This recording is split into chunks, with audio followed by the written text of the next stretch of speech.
and America's godly heritage. We talk about anything that affects your faith, your family, or your freedom. So don't go anywhere, because Point of View starts right now.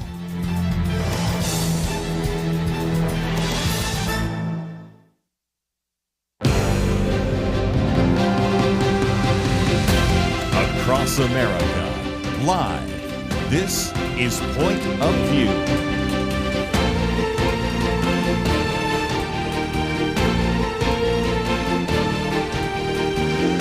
And now, Kerby Anderson. First hour today, we're going to spend some time talking about China for a number of different reasons. First of all, our March issue of Outlook is on China, and if you don't receive that, we'd be glad to send you a copy, but it's one of the reasons why I would encourage you, as we next week talk about our Truth Team Week, to encourage you maybe to make a donation so that you can receive it, because, again, that's one of our ways to educate you.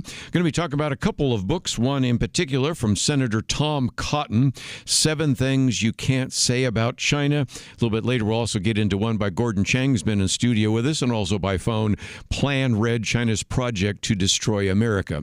Going to hear a lot of things here you won't hear on the mainstream media, and I think it'll be very obvious in that regard. But first, let's celebrate a few things, and that is, if you've been paying attention and following the Starliner saga, you recognize that we had 2 astronauts up there, Butch Wilmore and Suni Williams, and they've been waiting for a fairly long period of time. That'd be like 286 days worth of waiting when they thought they were going up for 8 days, because they've been stuck in the International Space Station. Well, they were able to splash down yesterday in a SpaceX Dragon capsule. Now, you can talk about Elon Musk in a positive sense or a negative sense, but you really do have to admit that this is pretty remarkable. And it is sad to say that, first of all, it got some coverage from the press, but in some respects, the rescuing of 2 astronauts, I think, was pretty significant by a private company, by an individual that, whether you're talking about Tesla cars or SpaceX or all sorts of other aspects of what has been developed under a man by the name of Elon Musk, I think you should celebrate that. And yet, sadly, yesterday, I think half the country was maybe celebrating it, and the other half probably was not. How have they paid back Elon Musk? Well, some people have been saying that Tesla is on a death watch right now. There are individuals, including the former vice presidential candidate, Tim Walz, who is the governor of the state of Minnesota. He says he keeps on his phone every day the Tesla stock so he can watch it go down and feel better about that. Tesla has been booted from the latest auto show. There are people that are now saying that this may be the world's most hated car company, and so the stock is down. You also have hackers now, this came out just today, that have released the names, the addresses, the emails, and the phone numbers of every Tesla owner, and it even has an interactive map on that. Of course, we've talked about over the last couple of days vehicle attacks, EVs setting ablaze, bullets making their way through some of these Tesla showrooms, Molotov cocktails, and the rest. And that, unfortunately, is a sad commentary on where our country is today. Even if you dislike Elon Musk, even if you think what he's doing is not good, and I might remind you, he's doing it free of charge, sometimes sleeping in just one of those spare rooms in the executive office building.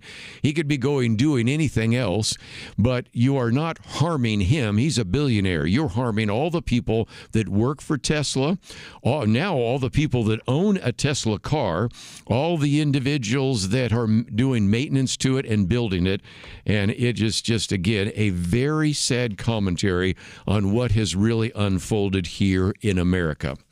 Well, that's enough of my commentary. We might get back to it a little bit later in the second hour, but I promised today we would talk about China, and a lot of it is going to come from the book by Tom Cotton, 7 Things You Can't Say About China. Why did he call it that? Well, it turns out that he, more than other people sometimes, have actually called out China. Early on, he talks about the fact that when we first heard the news about the virus coming out of China, in particular Wuhan, China, he took what the claims were by the Chinese and assumed that they were probably just the opposite, because their argument is that this was not spreading, but they had actually closed down travel from China. And so he was the first individual to advocate a ban on travel from China. And of course, you know how he was denounced by Anthony Fauci as being culturally insensitive, denounced by Joe Biden as a product of hysteria, xenophobia, and fear-mongering. Of course, eventually we did actually shut that down. Then later on, he referred to it as the Wuhan coronavirus and got criticized for that. And he said, look, we have a long history of talking about the West Nile virus, the Asian flu, the Hong Kong flu, Ebola, and all the rest. And again, all sorts of people criticizing him, saying that this was not going to make us safe. And then finally, of course, he was the one, along with some of us around this table, who said, it just is asking us to believe too much. That indeed, when we have a breakout of a virus, and it only took place in Wuhan, China, to actually believe that it happened at a wet market when it's right next to China's highest risk super lab, which has had a history of other lab leaks. And as a result, of course, he was then criticized for racial discrimination, xenophobia, and the rest.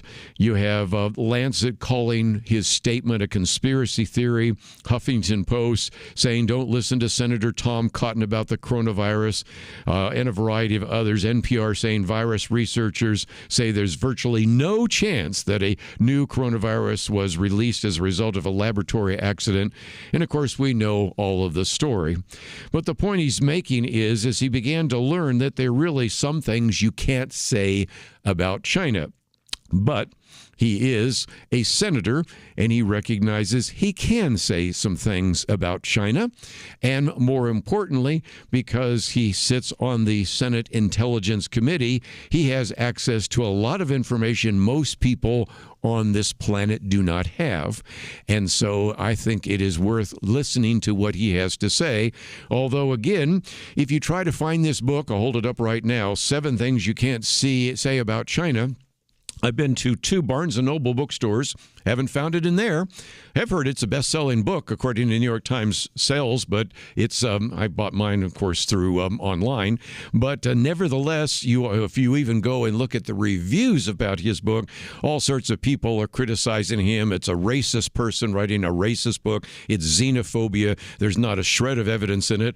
And, of course, we're going to be talking as we go through his book, and then a little bit from Gordon Chang's book, to illustrate only so well that he has the facts, the figures, the footnotes, and of course the intelligence briefings to illustrate that 7 things you can't say about China. You know what? I'm going to say them, and that's something we'll talk about here on Point of View. Let me also point you to not only his book, which I would highly recommend. We have information about it and even an article about it on the website at pointofview.net. You might also want to get a copy of our latest issue of China, where we have a commentary by me on Plan Red, which is Gordon Chang's book, then a whole section on the China Challenge, which I have written, Liberty writing on TikTok. Yes, we're going to get into TikTok in just a minute, and Warren Kelly writing about the China threat. And so these are resources we want to put in your hands, because I dare say you can turn on almost any talk show today. You can probably go to any news outlet today. You can probably go to almost any internet website. You're probably not going to hear some of the things we're going to talk about right here on Point of View. Let's take a break. We also have kind of an outline you can follow. It's on the website that Karen has posted, and we will be back right after this.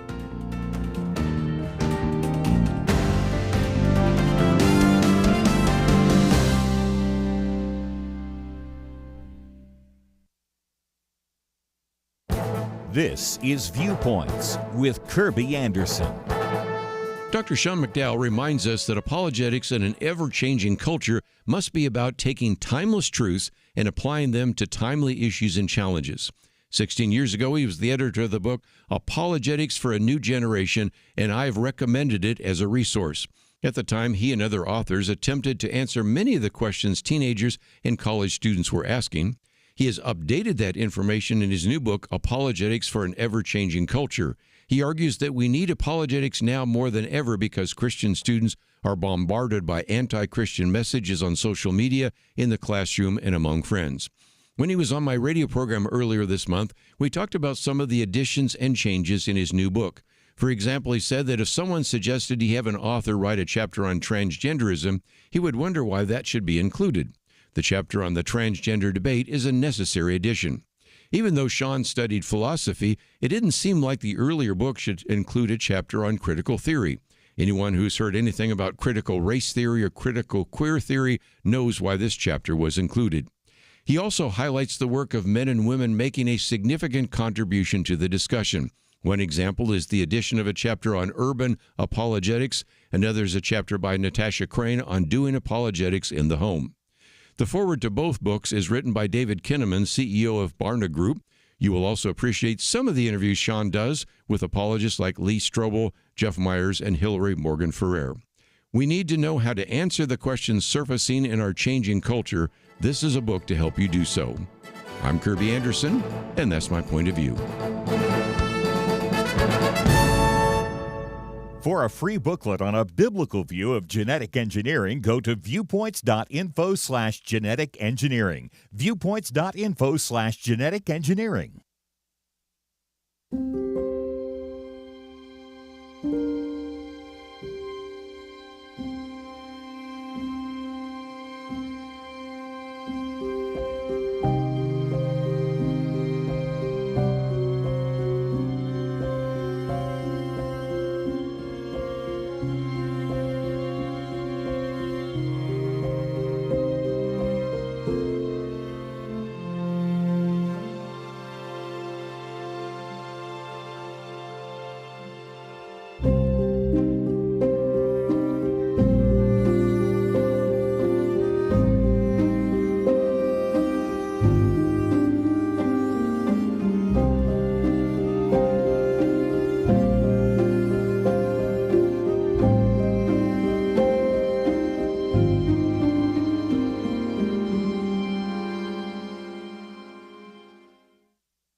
You're listening to Point of View, your listener-supported source for truth. China's our topic the first hour, and let me, if I can, for just a few minutes, kind of give an overview of the 7 things you can't say about China. Then I'll try to dip into a few of those. As I mentioned just a minute ago, if you go to the website, there is an outline that you can follow in case you want to take some notes or just kind of get a sense of where we're going.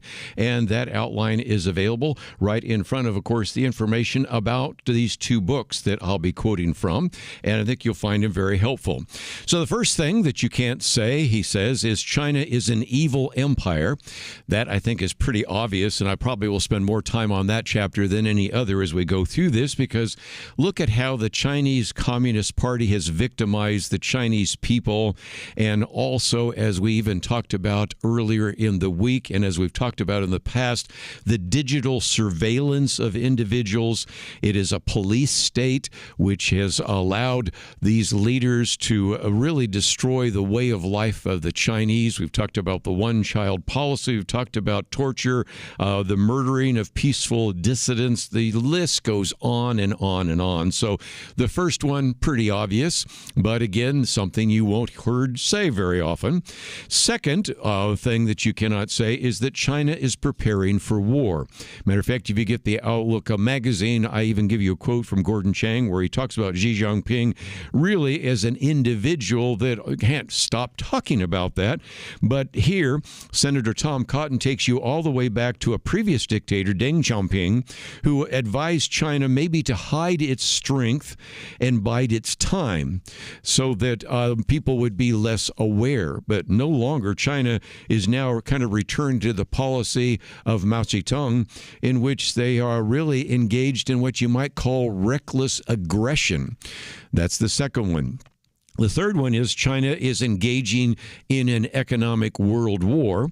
It has, I think you would understand again, destroyed millions of American jobs, shuttered thousands of American factories, stolen so much American intellectual property, and as a result have been able to fight the battle If they can't fight it yet on the battlefield, certainly the battlefield has been an economic world war that is taking place. Number 4, China has infiltrated our society. That one, again, should be pretty obvious if you've listened to Point of View, because there are so many people that don't want to talk about China, as illustrated by my comment just a minute ago. We, in the past, have talked about individuals in the NFL that when there was the brutal crackdown in Hong Kong, a few of those individuals, and one, the general manager of the Houston Rockets, and another individual, talked about that, and sooner or later they were just encouraged to go elsewhere.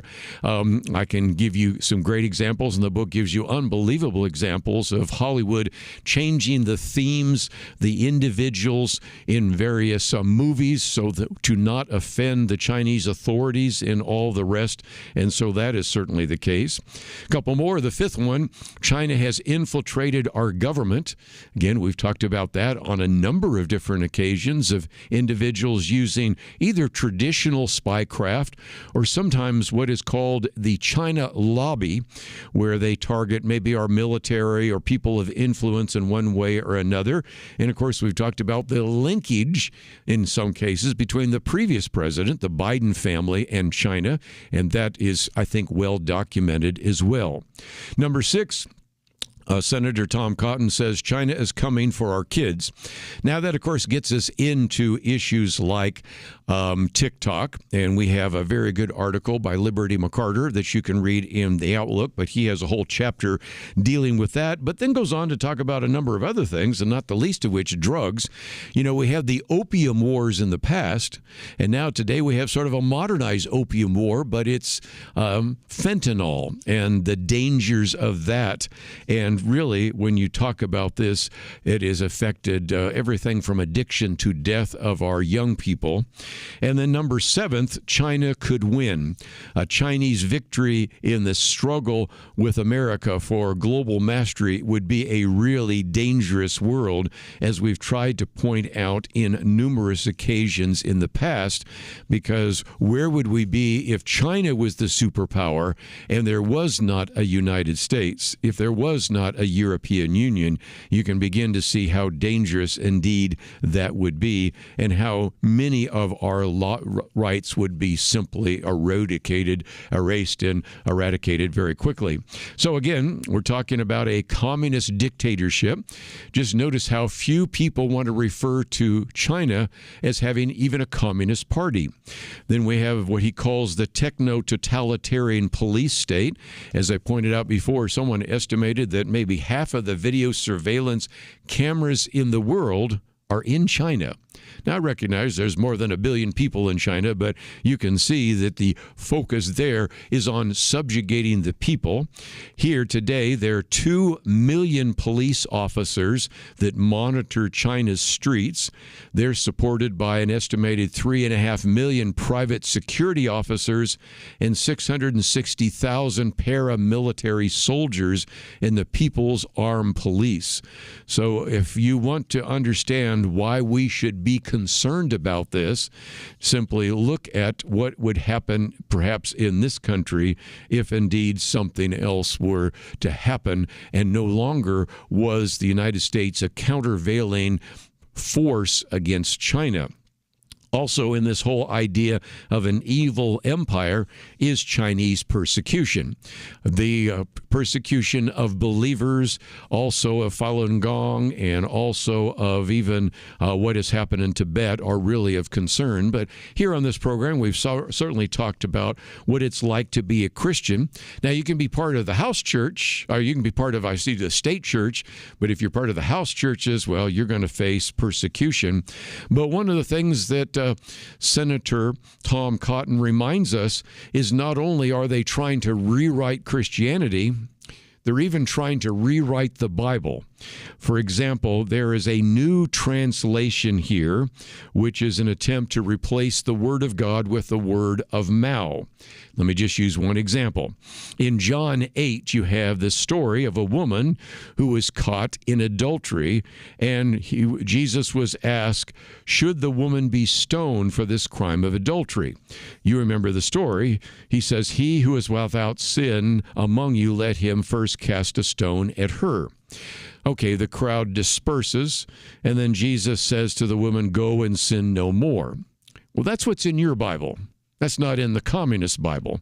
Instead, in the communist version, Jesus waits till the crowd leaves, and then he stones the woman himself, explaining, I too am a sinner, but if the law could only be executed by men without blemish, the law would be dead. So the implication of this is that anytime you cross a leader in China, even if it's someone who you think is the Son of God, that's not enough, because there is no belief that everyone is equal under the law. And so they've even rewritten the Bible there in China. Number two, of course, we also need to talk about the fact that China is preparing for war.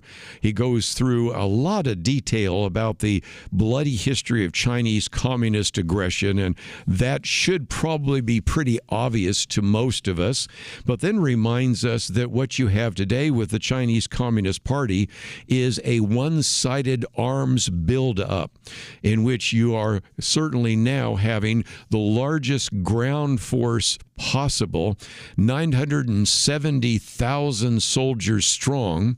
Of course, if you look at your Bible talking about the kings of the East having 1 million plus, you can see in all those kinds of numbers, you can recognize how that could actually be the case. And of course, if you had to then actually mobilize everyone there, you could have an army that, of course, the Bible talks about 100 million.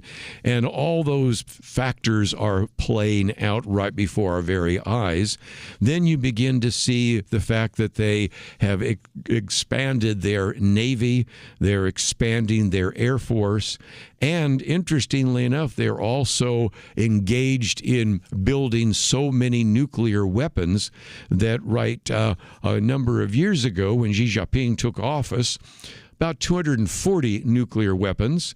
Now, 10 years later, 500 nuclear weapons. And the plan eventually is to have 1,000 nuclear weapons and perhaps even stockpiling 1,500 nuclear warheads. This is not the attitude or the actions of a nation that desires peace. And again, we've only covered 2 of the sections, but when we come back from the break, we're going to spend some time talking about some of the other things you can't say about China. But fortunately, Senator Tom Cotton says them in his book, and we're going to say them today here on Point of View. If you'd like to get some more information, we've posted a couple of articles, an outline, an article about Tom Cotton's book, also one from the New York Times about how finally they've come clean about COVID. A few years late, but here they are. The Bible tells us not to worry, and yet there is a lot of worrying stuff in our world today. Thankfully, the Bible doesn't stop at telling us not to worry. God gives us a next step. He says we need to pray. But sometimes even knowing what to pray can be difficult. And that is why Point of View has relaunched our Pray for America movement, a series of weekly emails to guide you in prayer for our nation. Each week, you'll receive a brief update about a current issue affecting Americans, along with a written prayer that you can easily share with others. We'll also include a short free resource for you in each email so you can learn more about the issue at hand. Will you commit to pray for America? Go to pointofview.net. Click on the Pray for America banner at the top of the page to subscribe. Again, that's pointofview.net. Click on the Pray for America banner.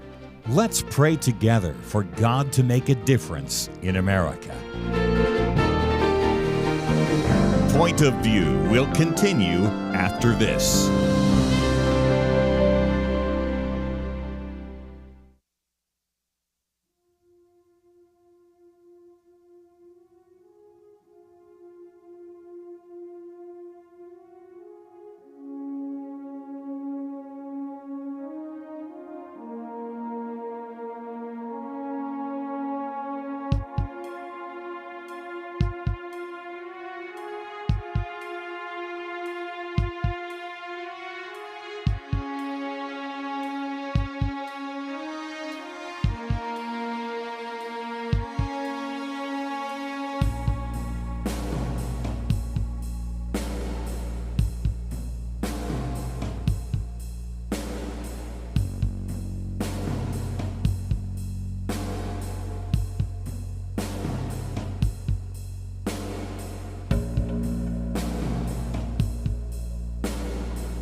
You are listening to Point of View. The opinions expressed on Point of View do not necessarily reflect the views of the management or staff of this station. And now, here again, is Kerby Anderson. Back once again, we're going to continue talking about China, but let me also just mention, as I did just a minute ago, that one of the benefits, of course, of joining with us on the Truth Team is the Outlook magazine. Of course, if you join at a level of $1 a day, $30 a month, that also includes not only the Outlook magazine we send to you, but also these upcoming booklets that we've been sending out for some time and really are a great way to educate you and your family. So, Truth Team is on the way. Should be looking for an email from me in your inbox, and you can get all sorts of details about what's going to come on next week. Also, you can, of course, visit our website. That is pointofview.net. We really need you to help us get off to a great start, and quite frankly, we can't do it without you. So again, all that information can be found on the website. There is a banner that says Anchored to Truth, and you can find out more there. Also, as you click on that button that says See More, you will see a couple of things. First of all, the outline that I'm kind of working my way through today in case you want to follow it. Then the 7 things you can't say about China, the Plan Red book. Also an article about Tom Cotton and his book on China that came out, and even the New York Times finally coming clean about China and COVID. A few years too late, but nevertheless, that is the case. We will get into a couple other topics sooner enough, but let's get back to looking at now another thing you can't say, and that is China is waging economic world war. That is something that President Trump talked about when he came in and really tried to address in his first 4 years. I know he's going to do that again. And it is important to recognize how, as Tom Cotton in this book points out, China has been rigging the game for some time. They've manipulated the Chinese currency. Of course, they have had all sorts of government-backed industries so that we in this country sometimes have to compete with industries that are backed by the Chinese government. Hence, you can see why we talk sometimes about these tariffs, because it is making it much easier for China to produce goods, sometimes at slave labor, over here, then we can actually pay less. So people tend to do that. And as a result, we end up gutting the factories, the manufacturers, the entrepreneurs here in the country. Also, he spends a little bit of time talking about how green is the new red and how this whole environmental issue has been used sometimes by the Chinese to also advance their particular ideologies. And, of course, economic imperialism. But I wanted to camp out for just a minute on something which has been part of Xi Jinping's Belt and Road Initiative. This has been a desire on the part of the Chinese Communist Party to spread its military, economic, and political influence all over Asia, Africa, and Europe. And in some respects, it's sort of looking at the Silk Road in reverse. And so there's been really an attempt to try to invest in projects, some of which make really no sense economically, but to use that in an effective way. One example they talk about is Sri Lanka, which is this island nation just off of kind of India's southern coast. And it has been a key terrain for both China and an old rival, India. China financed a $210 million airport, gave Sri Lanka more than $1 billion in high-interest loans. But as you might imagine, they were not able to pay those loans back, especially in some of the things we've talked about in Sri Lanka in the past. And so as a result, then what China did was say, well, then we need you, Sri Lanka, to sign a 99-year lease so that we can have a port there in Sri Lanka. And if you go and look at that port, you will see oftentimes China vessels are located there.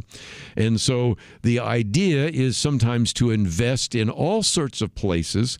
Talks about some other ones, investing in a Belgrade-Budapest rail line, and all sorts of other things that actually don't seem to make a great deal of sense. A rail project in Africa and all sorts of things. But the goal here isn't necessarily to always make money. Instead, Tom Cotton says it's a little bit like Vito Corleone in The Godfather. Remember The Godfather? In which he basically at one point say, someday, and that day may never come, I will call upon you to do a service for me. And so we will just have it so that all these various countries will have a debt that they would have to pay to China. And that might be as simple as voting against the United Nations in the UN. It could be a vote at the World Health Organization. Who knows? But you can see some of what that involves as well. Also, I've mentioned how China has infiltrated our society. He gives all sorts of examples about, for example, when Brad Pitt did 7 years in Tibet, and then later when also you had Martin Scorsese directed Kundun. These were films that were criticized China and talked about China's genocide in Tibet. And so as a result, China then decided to ban Disney and Sony affiliated films. And it didn't take long for everybody in Hollywood to recognize we better just fall in line. For those of you that love the Marvel series, Doctor Strange, for example, the British actress Tilda Swinton, who plays the Ancient One in the Marvel comic book series, and later, of course, in one of the other Marvels, when they were going back to retrieve some of those stones. Originally in the comic book, she was of Tibetan origin. You may have noticed she was not there from that in the film, and you can use example after example after example that just illustrate again how most people in Hollywood learned a long time ago, don't do anything to hurt our market there in China. I did, of course, also mention what has happened in professional sports. Daryl Morey, who at the time was the general manager of the Houston Rockets, simply said, fight for freedom, stand with Hong Kong. That was his offense. That was enough to get him in trouble with not only China, but also with the NBA. And notice that the NBA never defended his right of free speech. As a matter of fact, just the opposite. You might remember at the time we talked about how LeBron James said that Morey was either misinformed or not really educated on the situation. And there were others that actually took to the airwaves as well, including Stephen A. Smith, who talked about Morey and another individual as well, that said, you have an obligation to adopt and embrace the interest of those you collect a paycheck from. And everybody learned very, very quickly, whether it was him or the CEO of the Brooklyn Nets, David Levy, they all just simply didn't cover it. And that, of course, brings us to the news media. How many times have you even seen the news media over the last couple of years refer to China as a communist country? How many times have they referred to a communist dictator? Probably not a whole lot, and that, I think, is why, again, we encourage you to have some discernment. And finally, let me just talk about education for just a minute, because what you also see is that in many campuses across the country, for many years, there's been a way to actually get some of these communist ideas into the universities of America. One, with, of course, the number of Chinese students that have studied here. And again, don't be naive. The Chinese students who come here are those who have a very high credit score, who obviously are individuals that support all that is being done in China, and certainly, if anything, are there to maybe even promote those ideas. But then you also have, on many of these campuses, what's called the Confucius Institutes, and those are places which, again, are promoting these ideas of communist China. And, of course, I'd be remiss if I didn't mention that some of those ideas that were on the campus have now made their way into the corporate boardrooms as well. So whether you're looking at business business, whether you're looking at Wall Street or whether you're looking at professional sports, whether you're looking at the media, you can see that this very long chapter about how China has infiltrated our society. When we come back from the break, we'll talk briefly about how it's infiltrated our government. And most importantly, what can we do? The good news is there's a great deal we can do. As a matter of fact, one of the things I mentioned in my article of Chang's book is there's a chapter on what America must do now.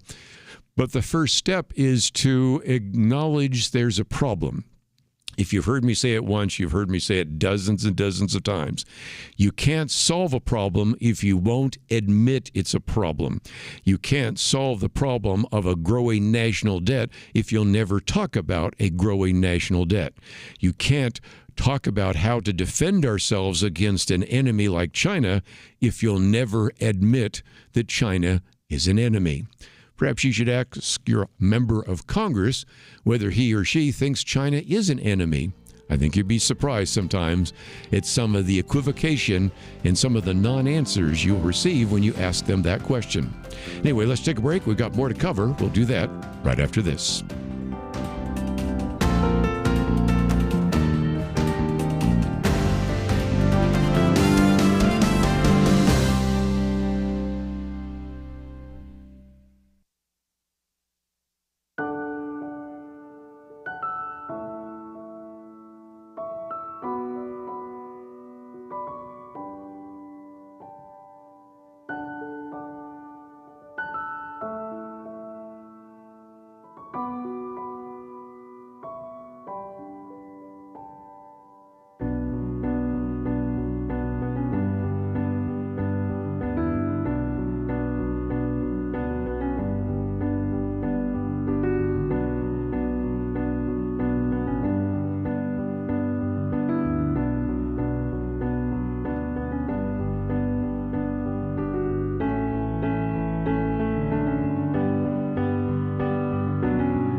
You're listening to Point of View.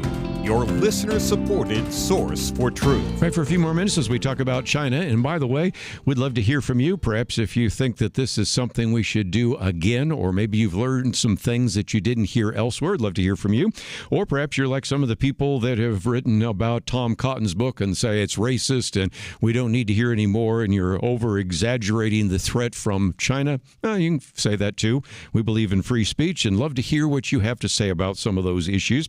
But let me now, if I can, really merge the two of these together, because Tom Cotton's book talks about how China has infiltrated our government, is coming for our kids, and could win a war. Well, Gordon Chang has a whole section on China's plan, China's attempt at war plans, and one of the things he talks about is that in this book, there's a real sobering warning about the plans China has developed so that it can be the one superpower in the world. And Gordon Chang goes on to say that this is not just a desire to win a war, but to win an unrestricted war, and as a result, a hot war, which in his book, Senator Tom Cotton points out that we've done some of these simulations, these war games, and it never turns out well. Even when China loses, the devastation is amazing. And as, again, one of the things that Gordon Chang points out is Xi Jinping cannot stop talking about going into battle with the United States, and he has implemented the largest and fastest military buildup since the Second World War. And we can see some dangers. One of those in the chapter on how China has infiltrated our government looks at targeting the military, in which there's old-fashioned spy work, there's bribes. Of course, we've seen various Chinese agents that have gotten close to Army intelligence officers, even close to members of Congress. In some cases, they've even decided that they would buy land next to a military base.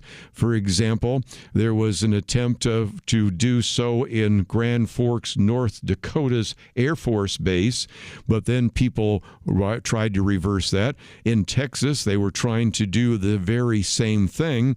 And just the other day, I heard on a very brief excerpt that Sarah Huckabee Sanders pointed out that she has been, and I don't know how that all happened, been able to remove all of the Chinese ownership of land in Arkansas. Well, great that she's been able to do it in Arkansas, but that's certainly not true in a lot of places in the United States.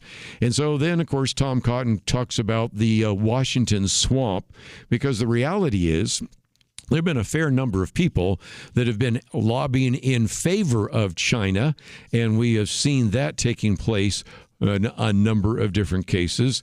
He, of course, then names all sorts of names, so you can go through that and recognize what a concern that is, because in some respects that might also explain why it's sometimes very difficult to get a member of Congress to even refer to China as an enemy. You can't fight an enemy if you don't even acknowledge it's an enemy. And then even if you say, well, I just don't have a lot of interest in military strategy, how about Chapter 6 on China is coming for our kids? Now, again, you could read this very well-written piece by Senator Tom Cotton on TikTok, but I might also commend to you the piece by Liberty, which is an uncertain future for TikTok in the U.S., because it is quite obvious that it has been China-owned. It has been a way to collect lots of information on individuals. And of course, it also is promoting some content, amplifying some content that certainly is not helpful to the United States of America. I might also mention that in addition to that, goes into how in some respects you've got those Confucius classrooms, which I referred to just a minute ago, and China has even partnered with the College Board to indoctrinate your students and your children. The College Board is an organization that oversees the SAT and advanced placement, but there are a couple of places where you can honestly see where some of those ideas have made it even into some of the curriculum. So it's a place where you need to pay attention. But the last chapter is an ominous one. China could win. And again, this comes from an individual who is a sitting senator, I think he's number 3 in seniority. He is the chairman of the Senate Intelligence Committee. He has access to information none of us have access to. And oftentimes he's asked, well, do you think it's that bad? As a matter of fact, sometimes he said, I'm often asked if the threat from China is as bad as it seems. My answer is no, it's worse than you can imagine. That's a direct quote from him. And so, again, we have to pay attention.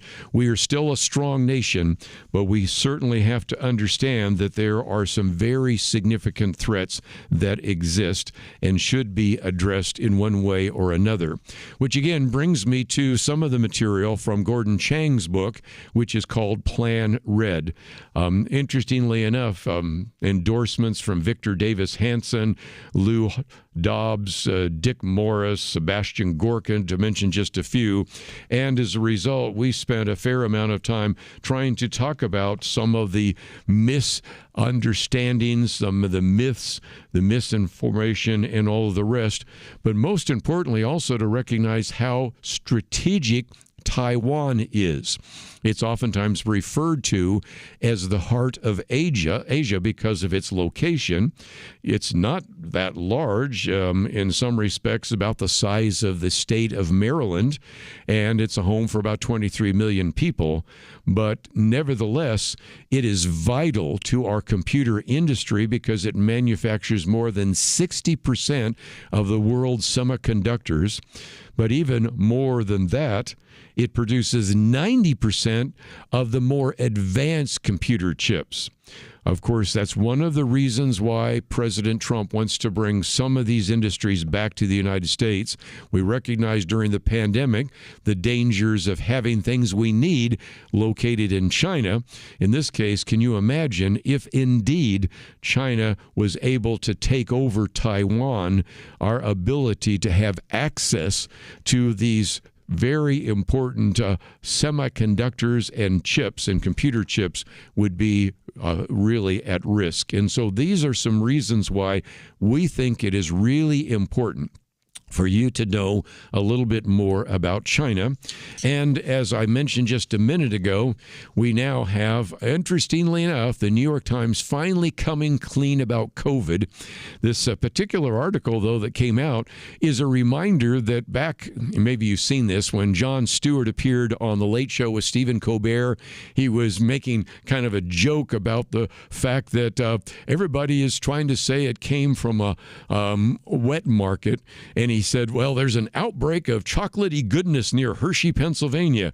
What do you think happened? Well, I don't know, maybe a steam shovel mated with a cocoa bean. Or maybe it's the chocolate factory. Maybe that's it. And so I'd forgotten this, but even at the time, you had Dan Rather saying this is dangerous and short-sighted, although it was a comedy sketch. You had the Washington Post say that celebrities shouldn't be engaged in misinformation. But of course, now we know, after a long, long period of time, what we suspected from the beginning was the virus came from the Wuhan Institute of what? Virology. But nevertheless, we've posted that article for you to see as well. And it's just a reminder of how you really can't say certain things about China without paying a heavy penalty. But Tom Cotton was willing to say it in his book, and I'm willing to say it today here on Point of View. We come back from the break. We're going to spend some time, first of all, with our friend Ann Edward. You may remember her as Ann Paulk. We're going to talk about a new conference, and then we have all sorts of articles that are surfacing that you need to know about, all sorts of news items you need to know about. And if you'd like to find anything we've talked about today, it's on the website at pointofview.net. Let's take a break. We'll come back with the conference and some of these news items right after this. Well, Truth Team Week is just about here, and we need your help. First of all, will you please pray for Point of View? Your prayers are the foundation for all that we do, and honestly, the reason for any success we have. Second, consider helping us get a head start on our Truth Team fundraising goal. Point of View can't bring a biblical perspective to the tough issues of our day without your support. And a biblical worldview is needed in this culture more than ever. Our goal for Truth Team Week, which begins on Monday, is to raise $150,000. But you can help us get a head start by giving now. Give today so we can kick off our Truth Team fundraiser in a historic way and bring biblical truth to this nation in need. Give online at pointofview.net or call 1-800-347-5151. That's pointofview.net and 800-347-5151. Point of View will continue after this.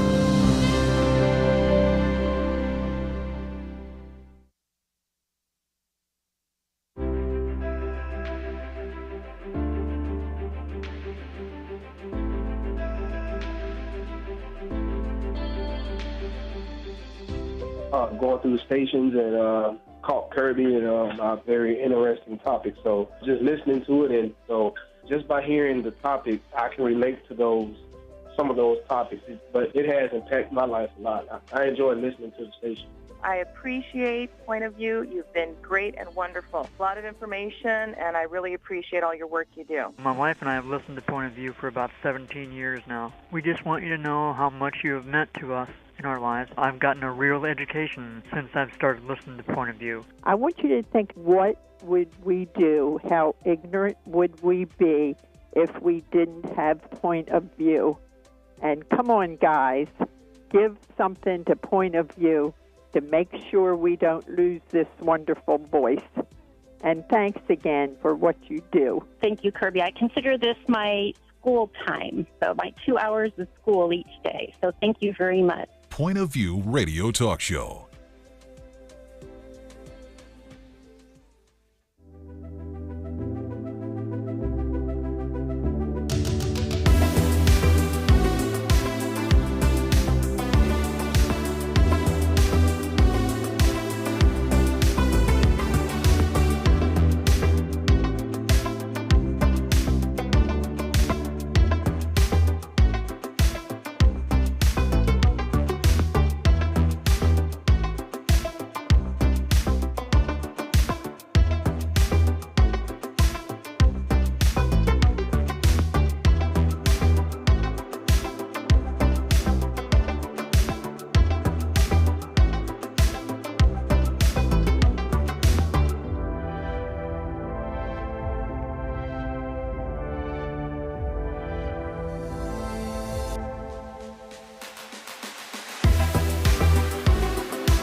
Hi, this is Kerby Anderson. You know, each day we take on the tough issues and provide a biblical perspective to them. The topics we cover are wide-ranging: apologetics, theology, prophecy, creation and evolution, intelligent design, marriage, family, child-rearing, the millennial generation, trends in society, politics, economics, business, religious liberty, the Constitution, public policy, foreign policy, military policy, tensions in the Middle East, abortion, homosexuality, pornography, sexual ethics, media, technology, history, and America's godly heritage.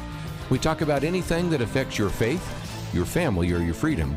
So don't go anywhere, because Point of View continues right now.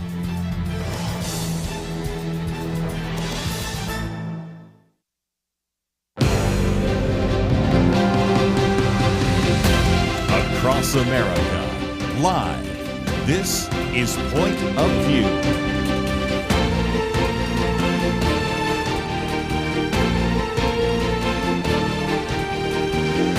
And now, Kerby Anderson. Second hour today, we want to spend some time, first of all, talking about a conference that you can attend online. I think you will really benefit from this, and we have information about that and our guest on the website, pointofview.net.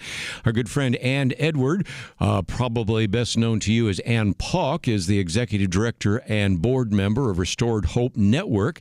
That really is a coalition of about 50 different ministries, pastors, and other individuals, including counselors and therapists, who are working with individuals who are dealing with unwanted LGBT issues in their lives that align with their values. You might remember Ann's own testimony, left lesbianism 40 years ago. She's been on this program many times as well, been on, of course, Focus on the Family, Family Talk, Good Morning America, Coral Ridge 700 Club, and many others. So, Ann, welcome back to Point of View. Kerby, it is a delight to be with you. Thank you so much for having me on. Well, again, we go back a few years. As a matter of fact, I was just talking about one time when I had you and Sue Boland on. I was just with her a minute ago and talking about the issue of LGBTQ, and this has become even more significant. But the good news is that if people find themselves saying, I don't know what to say, I don't know what to do, I'm a pastor, I'm a counselor, I'm a parent, I'd like to get some more information. You have this conference coming up, Hope 2025. It's going to take place Friday and Saturday, June 20th and 21st. We have information about it on our website, restoredhopenetwork.org. And if people want to know more, they can go there. But give us some background on what you're going to be doing during the conference.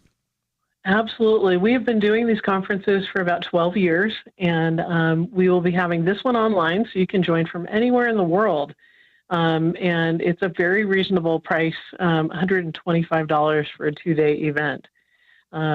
So what we will be covering is help for families who are grappling with how do I maintain my faith and relate well with my LGBT-identified loved one. That is a big topic that we run into quite a bit.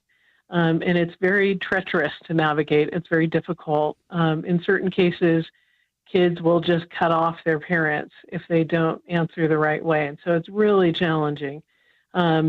We also are going to cover how to overcome porn addiction. That's a common struggle in this nation amongst a bunch of different people, but especially in the LGBT field. So we are definitely going to cover that. We're also going to have new information and a documentary by Dr. Julie Hamilton of how to help youth that have transgender feelings. So that's a very practical support for families, professionals, and those who are grappling with this. And we can't wait to have her share those things. We also will have, go ahead, I beg your pardon. No, it's okay. I'll just keep going. And then we also have Andrew Rodriguez, who's a counselor, especially with men, but also he counsels some women who are grappling with unwanted same-sex attraction out of Pennsylvania. And a gifted young man, very good example of godly masculinity. He hasn't struggled with that himself, but his practice is full of a lot of people who have come out of that or want to come out of that life. So he's a tremendous fellow. I look forward to him speaking to our audience as well. And that's a primary topic right there. Might just mention that, again, it is Friday and Saturday. There's a session before and after lunch each day, and I think it's something that you can join with. And I thought we might just kind of dig in a little deeper, since one of those, Jonathan speaking on overcoming sexualized media addiction. I wanted to talk about that one for a minute, because whether you're dealing with LGBTQ issues or whether you're just dealing with pornography issues or temptation issues, that one I think really applies to everyone, doesn't it? I believe it does, yes. In fact, a young lady who worked for our conference said, "You really need to cover this." And I thought, yes, we do. We do, and we will. And Jonathan Doherty has been working in this field in Texas with a ministry called Be Broken. He's overcome porn addiction himself and sexualized media, and he has a number of excellent strategies, non-shaming, just move ahead into wholeness in Christ, and in ways that don't impede your relationship with your spouse and your future relationships. And so it's very profound and applicable to anyone and everyone, in my opinion, especially the younger generations. Yeah. Well, again, that's one of those things we've talked about here. We have a booklet on that. Of course, we have ones on transgender and all sorts of other issues, but that one is, I think, a broader issue that would, I think, be helpful to individuals, whether they're struggling with it or not. They will be dealing with that. And I think in some respects, I think this conference is open to anyone, but I highly recommend some of the pastors, spiritual mentors, maybe some of the counselors, therapists, to especially make sure they mark this on their calendar, because you're going to be providing some material that they probably won't hear too many other places. That's absolutely true. And so we'd like to make that more common, that these topics can be talked about with a redemptive view in mind, and how to help someone recover from a number of different struggles. And so especially parents are really grappling hard with how do I relate to the LGBT loved one without compromising my faith? That's a super hard topic. There's a lot of pressure on parents right now. Well, the other one I'm going to mention is one with Ann, and that is the parent's perspective, because that's an issue as well. Because you just pointed out a minute ago, Ann, sometimes your child comes home from college and they start popping off with a few things, and you don't know what to say, and almost anything you're likely to say is one that is going to shut down the communication. So in some respects, this is really good preventative medicine, isn't it? It is indeed. In fact, Focus on the Family let me know that one of their biggest questions right now is for grandparents, the multi-generational relationships. How do we keep open the doors of communication with when there's an LGBT or trans-identified grandchild or child? And in some cases, they're literally cutting off the next generation above them, which is so incredibly hard. I can't even imagine what that would be like. I'm expecting my first grandchild in July. First grandchild. I will be Yaya, I hope. Congratulations. For grandmother. Yeah. Thank you. But honestly, if I was cut off of a relationship with this little one, I would just be devastated. So I can only imagine what parents are going through who are having this kind of message thrown at them. And so we actually have an expert on our board in this field, and she will be sharing a workshop on that as well. How to relate when you've had some kind of relationship severing. How can you maintain? How can you hold on? How can you make it through this? And recently, her own child who identified as trans has reopened his heart to his mother. Wow. And so she has fought hard and well, and excellent things are happening. So, yeah. Let me take a break. Topic. We have another segment where I want to get into some more. I want to talk about, of course, what Andrew Rodriguez is doing, and a little bit more about what you're doing, and certainly let people know about Restored Hope Network. And we have a link there, so you have one to the network, but you can also find out about the conference. That's right below it, and it gives you the speakers, the schedule, the logistics, the conference material, kind of an overview of what's going to be taking place. And I would highly recommend that if you want to watch it individually, you can. There's also the idea of a watch party, so we'll talk more about that right after these important messages.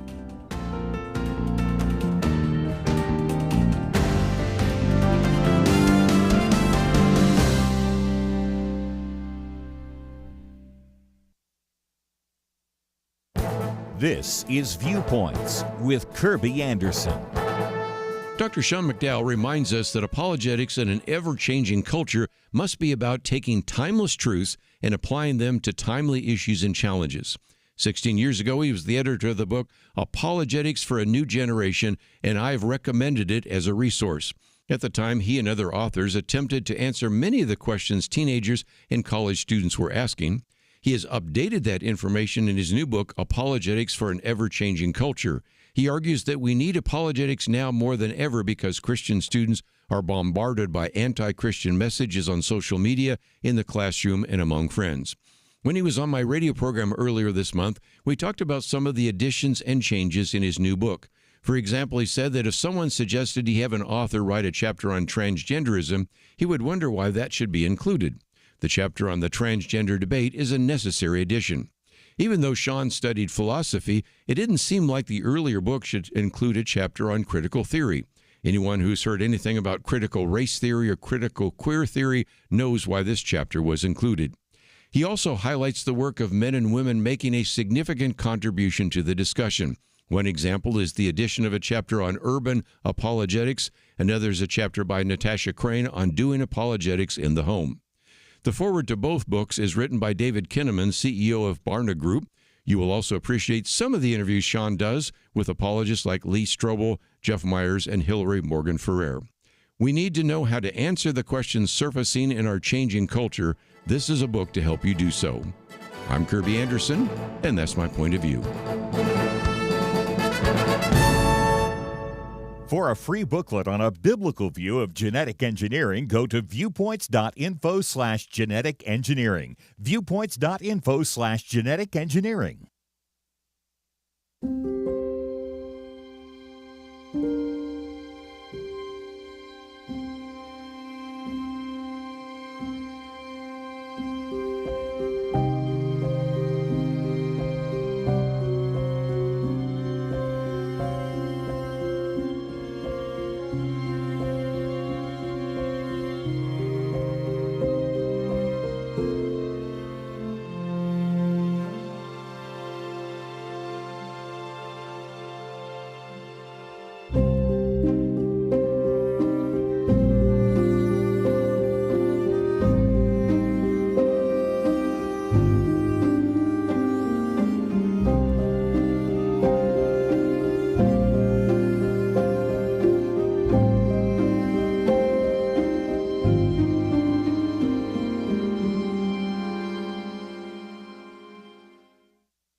You're listening to Point of View, your listener-supported source for truth. And Edward with us for a few more minutes as we talk about, again, the Restored Hope Network Conference.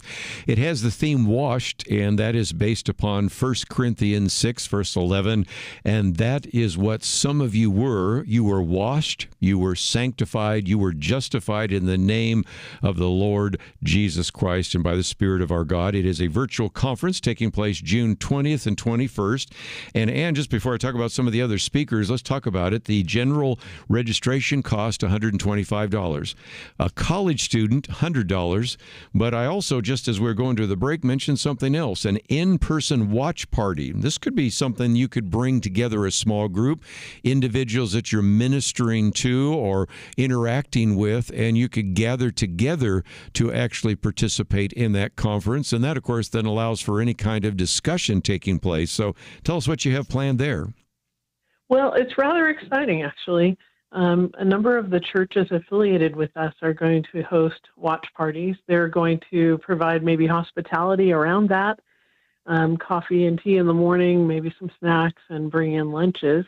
Charge a little bit, and they have access to the entire full conference, including all 3 live workshops happening at one time. So it includes 3 registrations, and the fun part for us, a couple of us on the board, is to send the watch party, instigate the people hosting that, a watch party box that includes T-shirts to give away, some books, some materials about questions for discussion starters, a number of other things, like even some popcorn and fun ideas about how to make that an event of their own. So small groups, sometimes churches are hosting it in 3 larger rooms at the church building. I know of 3 or 4 of those cases. Some people are hosting them in their homes. It's exciting. It's really fun, and it's great discussion, so you don't miss out on the relational aspects as well. So again, let me just encourage you, if you're a church, maybe you have an outreach already, and this would be a group that you could gather together, or you know individuals that maybe are wondering to maybe learn a little bit more about that. It could be an event you could put together. And of course, we have a link to restoredhopenetwork.org on our website at pointofview.net. And I thought just for a minute, I'd like to talk about Andrew Rodriguez, because this is kind of an intriguing ministry that has developed around him, and he's going to be talking about helping men and women dealing with unwanted same-sex attraction. You're not, of course, even allowed to talk about that half the time anymore, but again, that is a real need, and it is something that he's going to be addressing at the conference. That's right. It is a real need, and it is not what people claim, that so-called conversion therapy. There is no therapy called that, by the way, and it's just an intended divisive phrase, by the way. It's a straw man argument as well. I mean, you build up some fake thing and then you tear it down. What really is true, and Andrew would concur with this, is that the laws that have passed in the U.S., which makes it difficult to talk about such things, right, are really to prohibit speech between a counselor and a client. It's not about anything horrific. If you eliminate the speech aspect, go ahead and pass all the laws you want. But the truth of the matter is, speech is what's challenged here. Can a counselor bring their skills to help a person with an area that they want help with? And so Andrew says yes. He lives in a place where he's able to do that as well. Counselor Kaylee Childs' situation where she's challenging the Colorado law, for example, right, is going all the way up to the U.S. Supreme Court. It was just accepted as a review of speech. Is professional speech allowed, or is it conduct? And that is the argument. You would think on the surface, you'd say, well, of course it's speech. But the state is arguing that it's actually conduct, not just speech. So anyway, so we're very aware of the legal challenges to these things and the messaging that they are using to prohibit speech. And so we're trying hard to keep that door open for those who actually seek that kind of help. Non-coercive, it's individuals who are looking for support in that way, just like I did many years ago. So Andrew is courageous, and he is willing to stand in the gap for his clients, and he is a terrific man, delightful. He will be really helpful to hear from. I also wanted to mention real quick, if you don't mind, we created a discount code for your listeners if they'd like to use that. Great. And it's Point of View POV 2025. And they can enter that in the coupon code area for 5% off. It's a low fee already, so we're doing kind of smaller coupons. But for 5% off, you can enter POV 2025, and that's good until mid-April. So, yeah.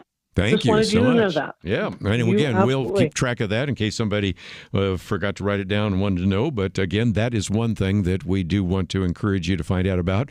And just before I let you go, Ann, let's talk about the restoredhopenetwork.org. If you go there, you'll have a menu of who you are, some of your position papers, how you can find help, resources. Of course, the event that we've already talked about is the Hope Conference.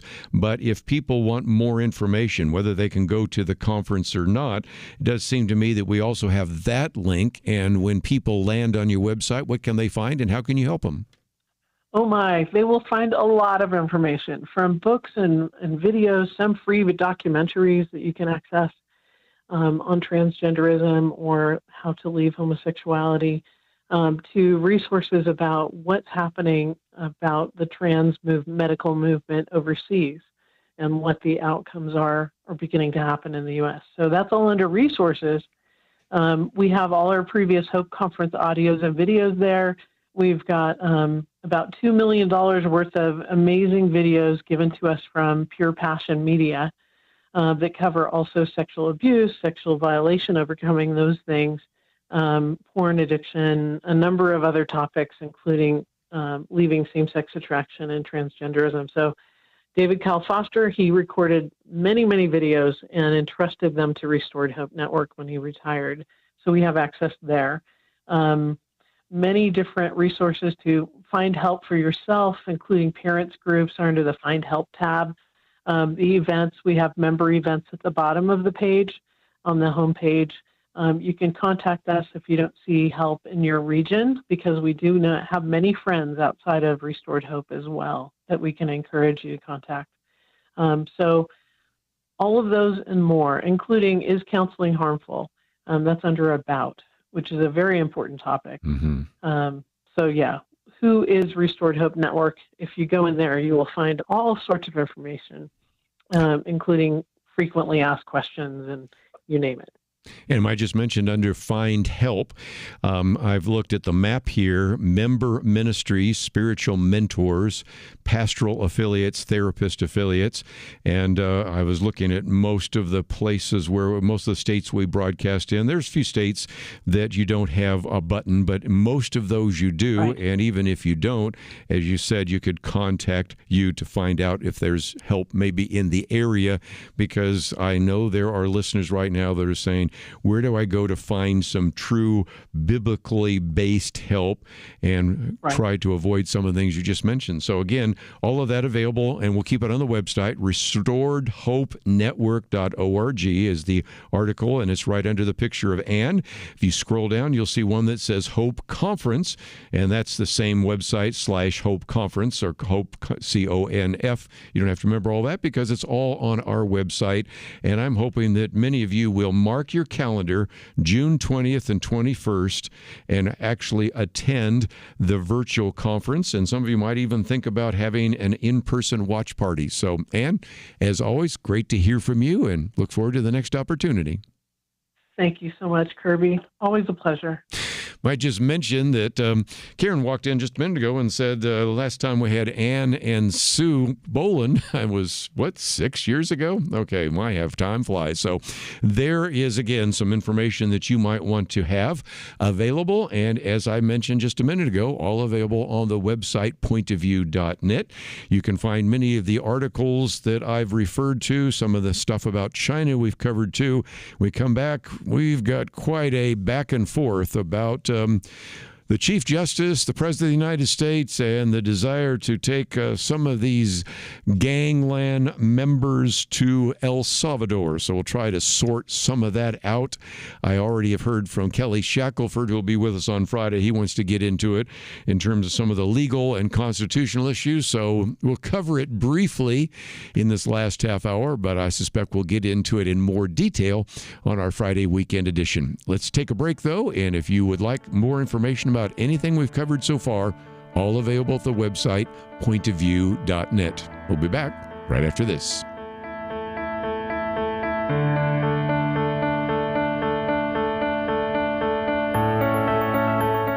In 19th century London, two towering historical figures did battle, not with guns and bombs, but words and ideas.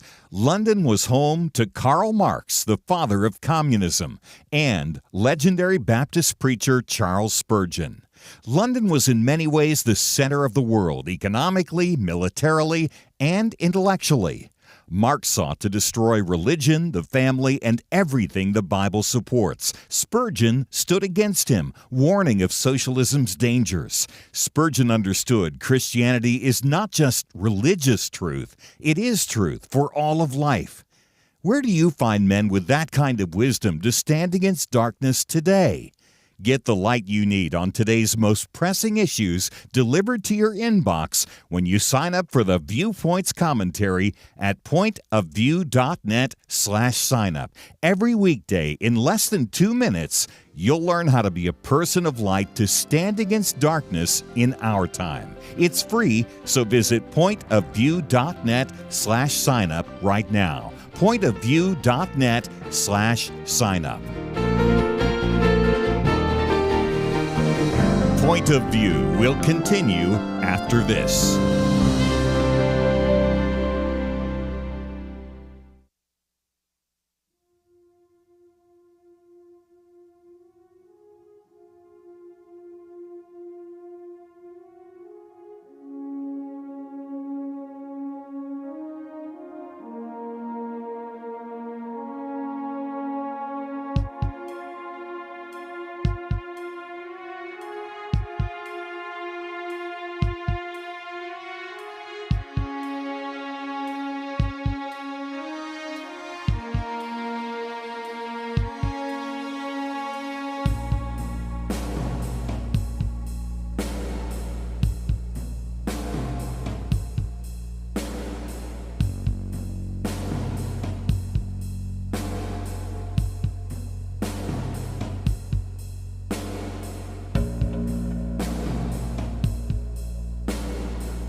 You are listening to Point of View.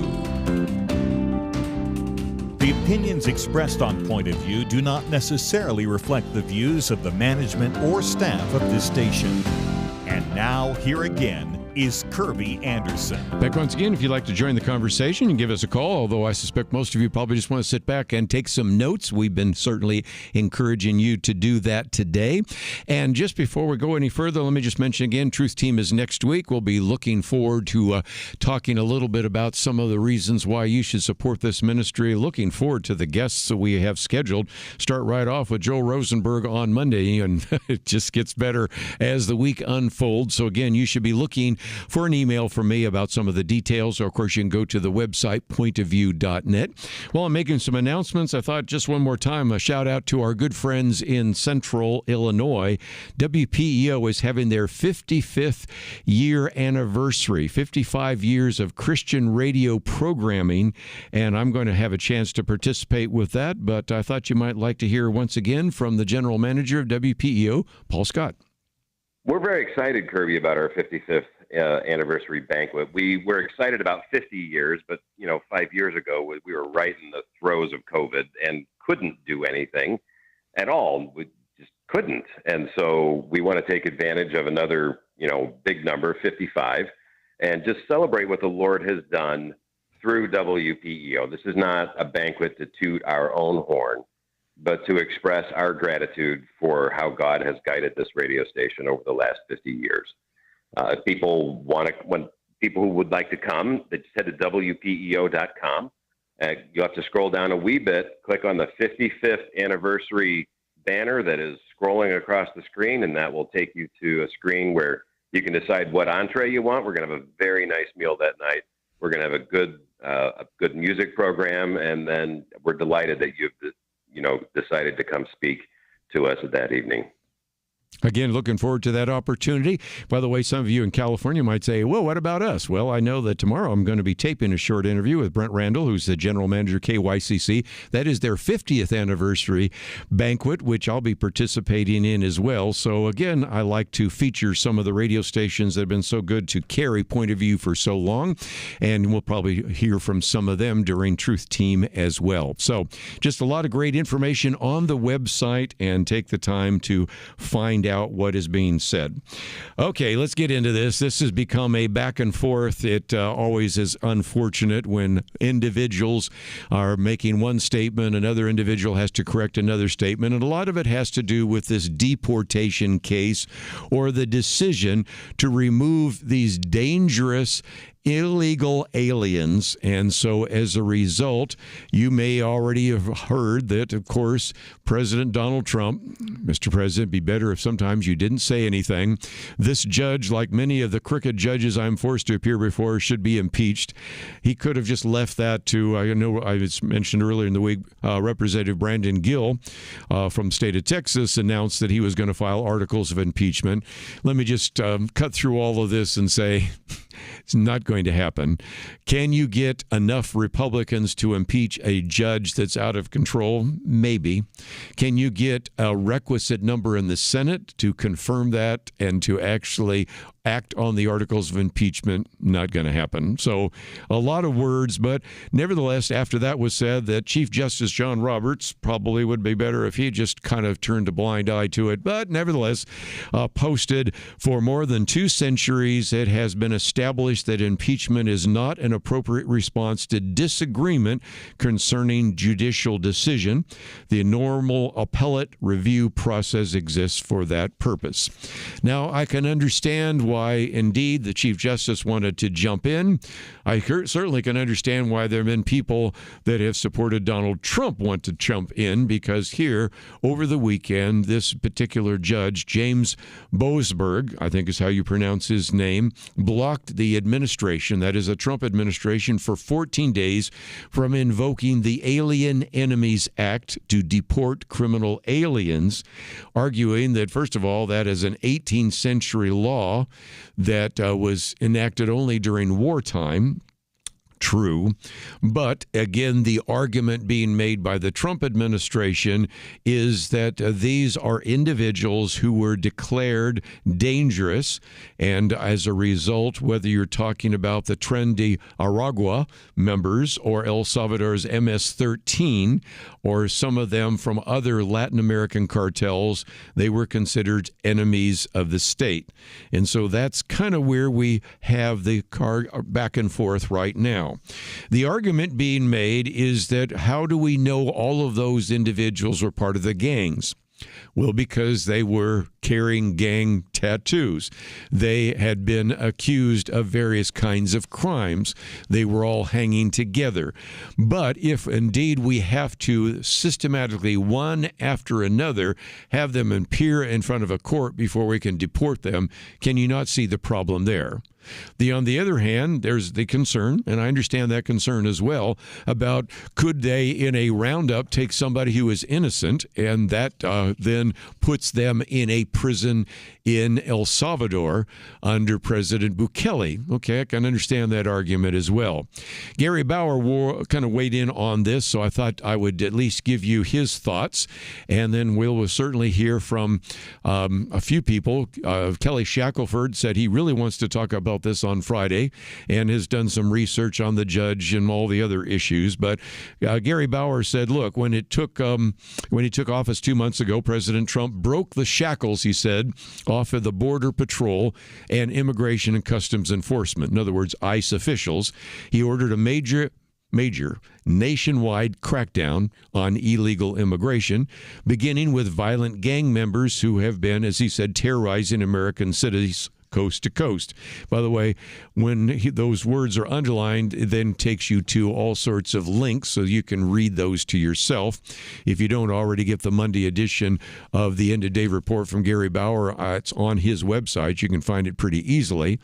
And then to expedite the process of removing these vicious gang members, President Trump declared two of the worst illegal alien gangs, that's Tren de Aragua and MS-13, to be terrorist organizations, and then invoked, and that again has a link so you can follow the details there, of the Alien Enemies Act, which authorized the president to remove foreign nationals.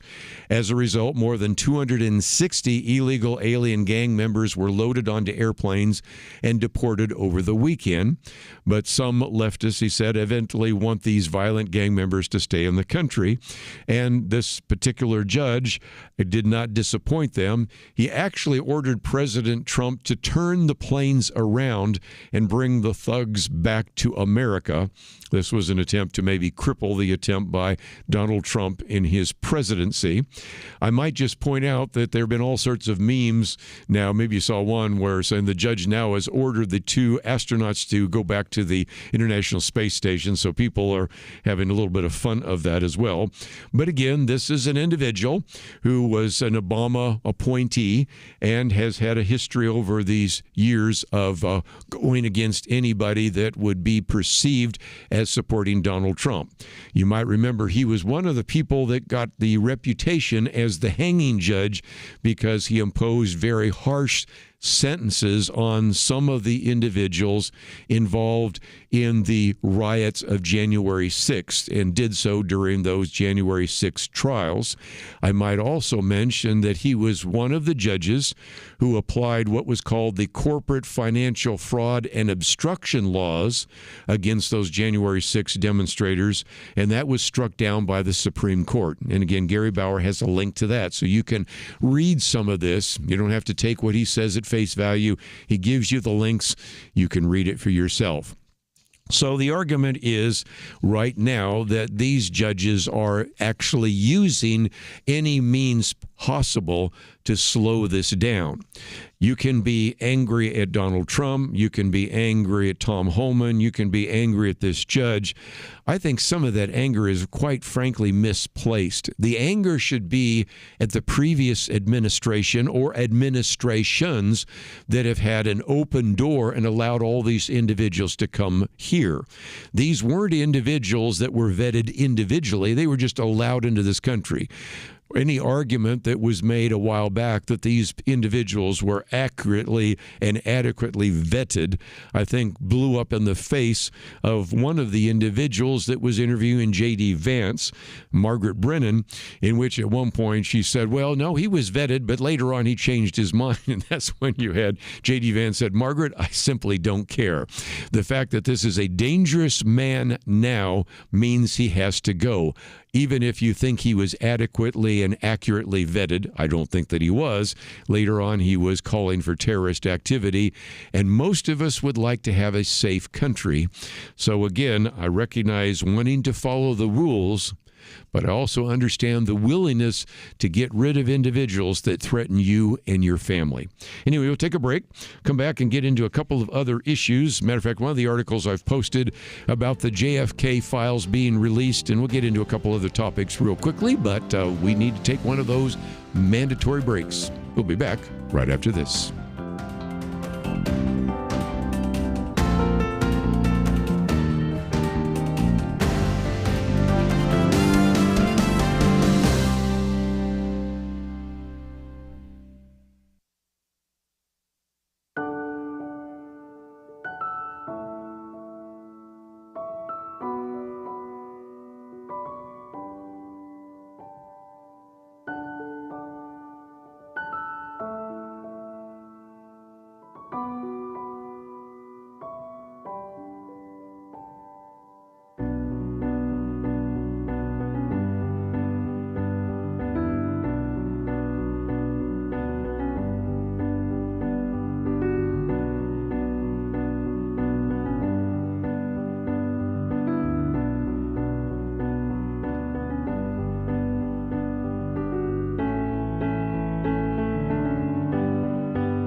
You're listening to Point of View, your listener-supported source for truth. Back for a few more minutes. Let me try to put some of this in perspective. And if you've got something to write with, you might grab something to write with real quickly, because I want to try to put what has happened here with Judge Boasberg with some perspective. And so we can look at his individual case about whether or not the Aliens Enemies Act should be implemented. And I think there's a legitimate question to be asked about something something that was implemented 200 years ago, the Alien Enemies Act, for wartime, whether it applies today. But this is part of a bigger issue. So for a minute, I want to back away from one issue and look at the bigger issue. If you got something to write with, write down the number 700. That is, we have 700 federal district court judges around the country. Now, those judges in most cases have been placed there by either Barack Obama or Joe Biden. Why would I say that? Well, look at this. They have been president for 12 of the last 16 years. 8 years, Barack Obama, 4 years, Joe Biden. So as a result, you have 72% of the federal district court judges during that 16-year period have been appointed by Barack Obama and Joe Biden. Are they going to be left of center? You know the answer to that. It's not even a question. And so as a result, there are some times when a more conservative judge, federal judge, maybe wants to step in and issue an injunction. I think we talked about Matthew Kaczmarek on the issue of the abortion pill. By the way, the latest booklet coming out is on the abortion pill by our friend Liberty McCarter. But that is very rare. Most of the time, conservative judges or judges that were appointed by whether it's George W. Bush or Donald Trump tend not to issue the injunctions. How do I come to that conclusion? Here's some more numbers. During the 8 years in which President Barack Obama was president, during his 8 years, he actually faced 12 nationwide injunctions. Last month, Donald Trump faced 15 just in 1 month. Okay, so it gives you a little bit of an idea. Barack Obama faced 12 nationwide injunctions during 8 years. Joe Biden faced 14 in 4 years. In the first term, Donald Trump faced 64 judicial injunctions. There's 120 lawsuits that have been filed against his administration, 15 nationwide injunctions, as I mentioned, just last month. It's real obvious that what these left-wing radicals in the federal judiciary trying to do is not just slow down the Trump administration, but just bring it to a halt. Sometimes people complain that DOJ is moving too quickly. Well, there may be a reason for that. First of all, look at the amount of pushback over just cutting some of these departments down, not necessarily with the exception of the Department of Education, which was letting half the people go. All these others were fractions of a percent, but even that generated enormous response. And then, of course, now you have judges not only saying we're going to issue an injunction and let you actually deport another individual, we're going to tell you to turn the airplane around. So, okay, I understand there's some real, I think, very legitimate concerns about whether the Alien Enemies Act should be implemented by Donald Trump. But I want you to see it in the broader context in which in his first term he had 64 judicial injunctions against him, and you have more injunctions against Donald Trump just last month than Barack Obama faced in 8 years as the president. And I think you can see what's going on. Now, if you're convinced that Donald Trump is a fascist, he's a Nazi, he is the end of democracy as we know it, then maybe you're cheering this. But I suspect that most of you listening to this broadcast may say, you know, I don't always like the things Donald Trump says or does, but I just know what they're trying to do is keep him from doing what were his campaign promises. And we'll keep track of those numbers. But I think it is helpful when sometimes people are maybe a little bit unaware of how many of these federal judges, and it just takes one federal judge one time in Washington State, federal judge one time in Hawaii, stops the building of the wall on our southern border. Here, a judge in the D.C. court stops the president of the United States to do what most people think is under his jurisdiction. And we'll have, I think, a more robust back and forth and debate about that on Friday, but I just think it was helpful for you to have some of those numbers. Let me also mention that another article I've posted just for you to read is by Sarah Arnold about the fact that the Trump administration has announced the release of 80,000 classified files related to the assassination of former President John F. Kennedy. Now, so far, most of those are still coming, but at least as of yesterday, as of March 18th, 2025, the records are available to access either online on one of the pages, which we have a link to, or in person via hard copy or on analog media formats, and that's available at the National Archives at College Park, Maryland. And so, again, the records continue to be digitized, and they will be posted to this page. So the bottom line is, do we have all of them? No. Theoretically, we'll have them sometime in the future. And I thought it was interesting that our newly confirmed Director of National Intelligence, that'd be Tulsi Gabbard, praised the administration for ushering in a new era of transparency. Once these are revealed and we are released and people looked them over, maybe we can understand why there was such a hesitancy to release them. But this is an administration that at least is dedicated, on the surface at least, to transparency, and I applaud whether they do it for one reason or another. It's just a great illustration of things have really changed dramatically inside the Beltway, inside the swamp, inside the executive office building, inside the Oval Office, and I think we should applaud that as well. So again, if you want to get more information about some of these issues, that is certainly the case, and I once again just encourage you to write down some of those numbers. Maybe tomorrow I'll talk about some of the other numbers related to Ukraine and Russia, which we've been able to dig up. But again, 700 federal district court judges, representing then 72% actually appointed and confirmed under either Barack Obama or Joe Biden. And we had just last month alone 15 nationwide injunctions against Donald Trump, which are more than Barack Obama faced in 8 years in office.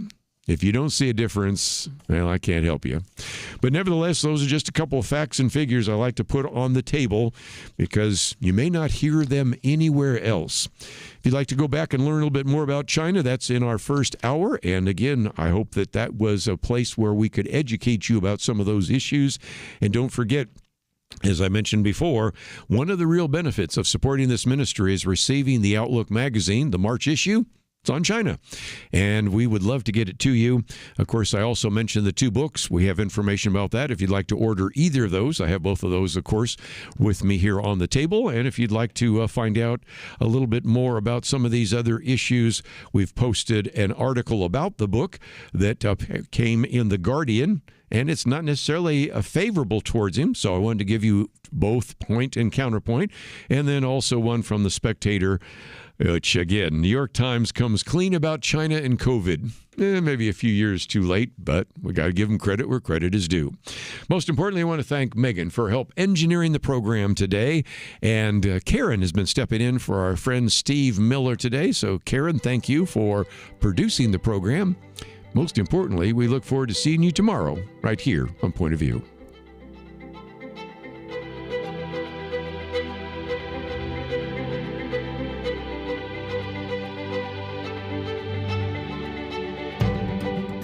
Well, Truth Team Week is just about here, and we need your help.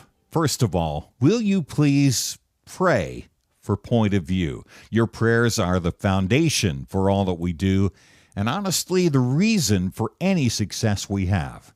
Second, consider helping us get a head start on our Truth Team fundraising goal. Point of View can't bring a biblical perspective to the tough issues of our day without your support. And a biblical worldview is needed in this culture more than ever. Our goal for Truth Team Week, which begins on Monday, is to raise $150,000. But you can help us get a head start by giving now. Give today so we can kick off our Truth Team fundraiser in a historic way and bring biblical truth to this nation in need. Give online at pointofview.net or call 1-800-347-5151. That's pointofview.net, and 800-347-5151. Point of View is produced by Point of View Ministries.